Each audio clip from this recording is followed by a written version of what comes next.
Hello everyone, Wes Ryle here to talk a little bit about my Summer 2019 President's Innovation Grant. Sorry I couldn't be there in person, but I was hoping to just take a couple of minutes to talk about our project. So let's get started. My President's Innovation Grant was titled Starlight Conquers Darkness, supporting an investigation of eclipsing binary stars at the BB&T Observatory.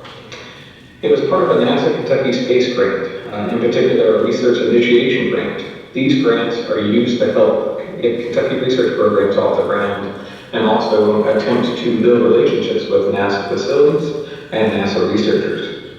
We were successful in getting the grant, but a key part of this type of grant and many science grants is that it requires a one-to-one monetary match from the proposing institution.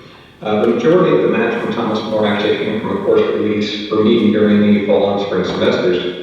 However, part of the match, particularly for the travel associated with the grant, we decided to use things that were already in place at Thomas More, such as the President's Innovation Grants and Faculty Development Funds, in order to provide some matching funds for the grant.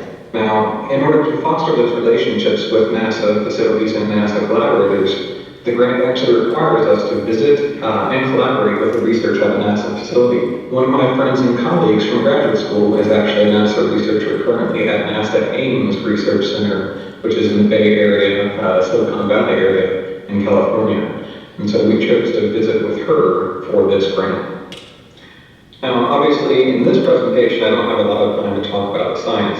And if you want to hear more about the science, there will be opportunities later. But just as a brief introduction, we're looking at eclipsing binary stars, which are two stars that go around each other. Now, we can't see that they're two stars, but what we see is the brightness changes in the two stars' combined light as they go around each other and as they eclipse each other. In brief, if you change the properties of the stars, like the size of the stars, it changes the shape of the eclipsing light curve, the brightness changes that you see. And so if you change the temperature of the stars, it changes that plot. If you change the radius of the stars, it changes that plot. If you change their separation, their mass, all sorts of different properties.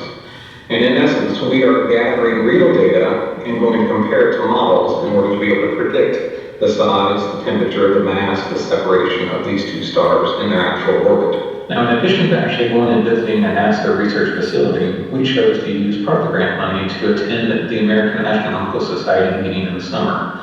This took place in St. Louis, Missouri, from June 9th through the 13th. And it's important to note that these meetings have actually gotten very expensive, and so without the grant money, it would actually be a little bit hard to have myself and 3 students attend. And so we visited St. Louis in early June. The research students that I had along with me were Kylie Anderson and R.J. Whitehill, both physics majors that are working on the grant with me throughout the year.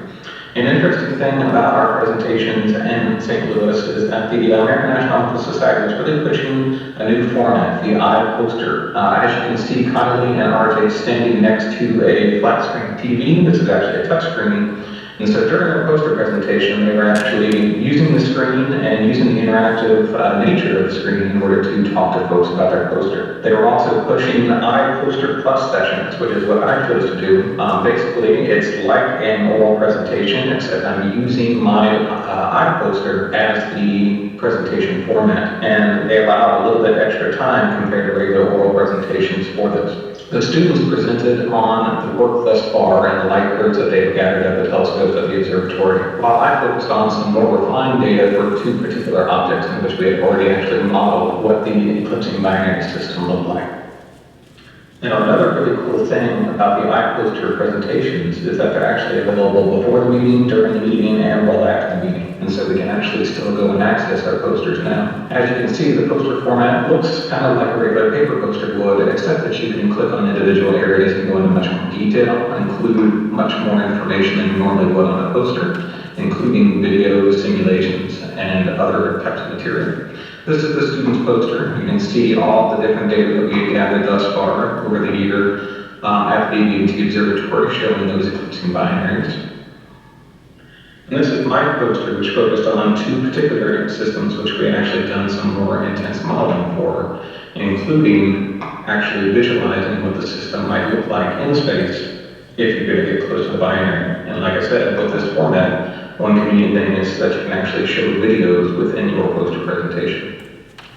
Now, besides our trip to St. Louis, we also went to the NASA Ames Research Center, which is in the Silicon Valley area near San Francisco in California. And we did this trip just a couple weeks ago, July 22nd through the 25th. Now, while we were out there, we got to spend one full day at the NASA Ames Research Facility. We spent this time, the majority of the time, actually talking to our collaborator, Dr. Rachel Madsen, getting some advice on how to properly model these systems, talking about some of the difficulties we've run into for a couple of particular objects thus far, and also gaining a lot of insight in the procedure that we need to use in order to move the process along towards publications.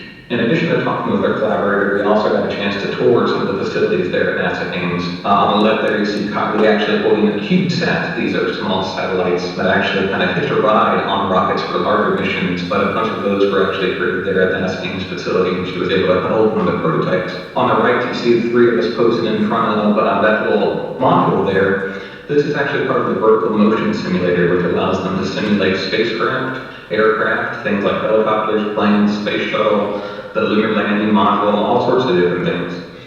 Within there, this is a little bit of a blurry image, but you can actually see two chairs in the background. That's kind of the cockpit of the spacecraft. And on the screens all around, they actually have a simulated view of, say, the moon, if you were trying to practice lunar module landing. It was a really neat facility because it's a very large building. You can actually see how they take the spacecraft and drop it hundreds of feet at a time, tilt it at an angle in order to simulate flight as best as possible.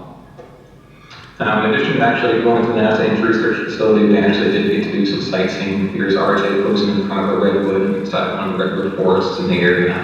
RJ and Kylie posing in Chinatown in San Francisco. And also near the Pacific, I made them do a lot more hiking than they were ever expecting on this trip.